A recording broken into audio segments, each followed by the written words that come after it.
Et boum, salut, c'est Shodan, transformation. Et merde. Et boum, salut, c'est Shodan, transformation. Et merde, je me suis encore planté là. C'est quoi cette voix d'abord? Retransformation.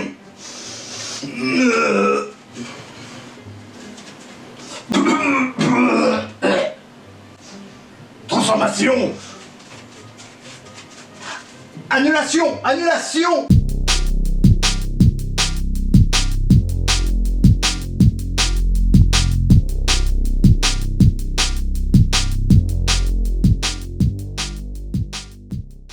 Aujourd'hui, on va parler de la vraie Wonder Woman. Celle-là? J'ai dit la vraie. Celle-là alors? J'ai dit la vraie. Celle-là! Ah bah voilà. La vraie, Linda Carter. Et on va parler de la conception. Bien sûr, pas forcément de la conception en comics, puisque ça date de 1941.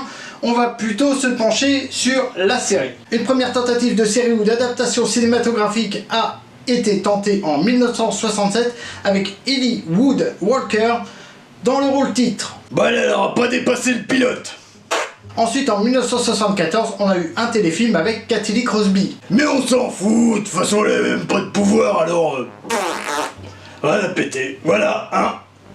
Cathy Crosby, on s'en pète. Ce n'est qu'en 1976 qu'on a commencé à voir la première série avec 3 saisons et 60 épisodes au compteur. Avec forcément Linda Carter, c'est celle dont on va parler aujourd'hui. Sans oublier qu'en 2007, on a failli avoir un film, oui, réalisé par Joss Whedon, avec Megan Gale, dont tout le monde s'en fout.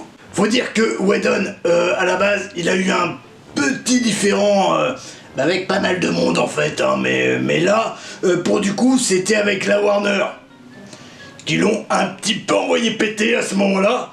C'est peut-être pour ça qu'il a bossé pour Marvel et qu'il a un peu chié dans la colle avec la Justice League par la suite. On sait pas. Il aurait dû aussi avoir une série en 2011 avec Adrienne Palicki dans le rôle titre, mais le pilote n'a convaincu personne. Bref, on va revenir à la série de 1976. Parce que c'est celle-là qui nous intéresse. L'histoire en bref, tout simplement c'est bordel puisqu'elle se déroule en 2 temps. Dans la première saison, Wonder Woman et Steve Trevor luttent pendant la Seconde Guerre mondiale. Ce qui éclate totalement le budget de la chaîne ABC, qui les envoie totalement péter puisqu'elle est un peu moyen chaude pour continuer. C'est la chaîne CBS qui va diffuser la saison 2 et 3 avec des impératifs de base, celle que ça soit contemporain aux années 70. Parce que pas le budget. Et c'est donc l'acteur qui jouait Steve Trevor qui va jouer son propre fils dans l'histoire. Chelou. Et là, Wonder Woman et Steve Trevor fils sont des agents du gouvernement qui sont là pour combattre les gros méchants. Bref, on a remplacé les nazis par des organisations criminelles. Ça fait un point Godwin. Alors, à partir de la saison 3, le scénario part dans absolument tous les sens. On a même un chimpanzé qui est indestructible. C'est dire. Côté acteur, on retrouve Linda Carter accompagnée de Lyle Waggoner qui va incarner Steve père et fils et Saint-Esprit. Et la voix reste la même. En France, ça sera celle de Pierre Athé. La voix du Joker. Oui, tout nous manque. Alors, ça donne quoi? Faut dire que en le revoyant de nos jours, ça a beaucoup vieilli, hein. C'est très vieillot, mais ça conserve un peu la même aura que Batman 66. Par contre, les effets spéciaux, c'est très rigolo à voir. Très rigolo à voir. Elle fait un saut, ça fait un saut de lapin, elle fait pou. C'est limite, si elle saute, on entend le ch'toing avec.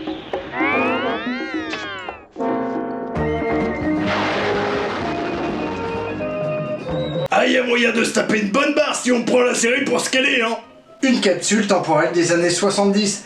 On va lui donner un bon 4 sur 10 si on le voit avec notre œil actuel. Si vous le prenez pas au sérieux, on peut aisément lui mettre un 7 sur 10. Mais il faut vraiment passer outre pas mal de défauts. Bref, à voir avec une bonne de potes et une bonne bibine. Ou 2, ou 3, ou plein.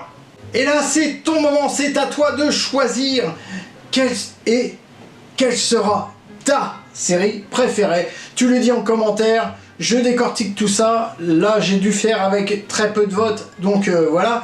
Je ferai aussi des analyses de scénario, mais pour ce faire, il me faut un accès internet sur mon PC de montage, ce que je n'ai pas. Ça m'évite les distractions.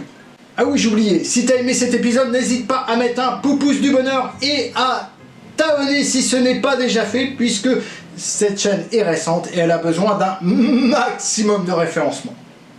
Oh, c'était Shodan et boum!